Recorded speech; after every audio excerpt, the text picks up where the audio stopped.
എല്ലാവർക്കും നമസ്കാരം. ഇന്ന് ഇന്ന് ഞാനിങ്ങനെ ബസ്സിൽ പോകുന്ന സമയത്ത്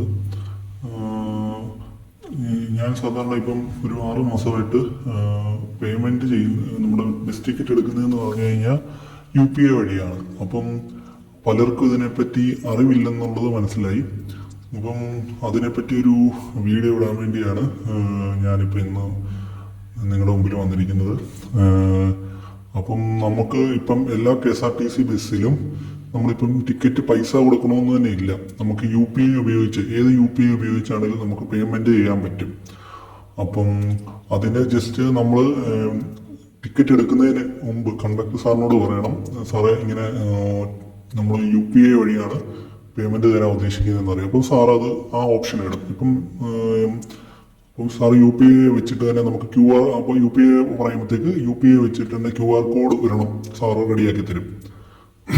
അപ്പം അത് സ്കാൻ ചെയ്ത് കഴിയുമ്പോഴത്തേക്ക് ഓട്ടോമാറ്റിക്കലി ടിക്കറ്റ് അതിനകത്തുനിന്ന് തന്നെ ജനറേറ്റ് ആയി വന്നിട്ട് അത് നമുക്ക് കൈ തരും.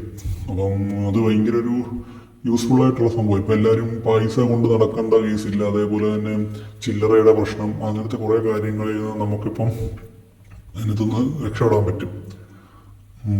അതുപോലെ തന്നെ ഇന്നാളൊരു ആള് കോമഡിക്ക് പറഞ്ഞ പോലെ നിങ്ങളെല്ലാം കൂടെ UPI ചെയ്ത് പോക്കറ്റടിക്കാരെ പൂട്ടിക്കുമല്ലോ എന്നുള്ള പറഞ്ഞ പോലെ തന്നെ ഇപ്പം അങ്ങനത്തെ കുറേ ഗുണങ്ങളുണ്ട്.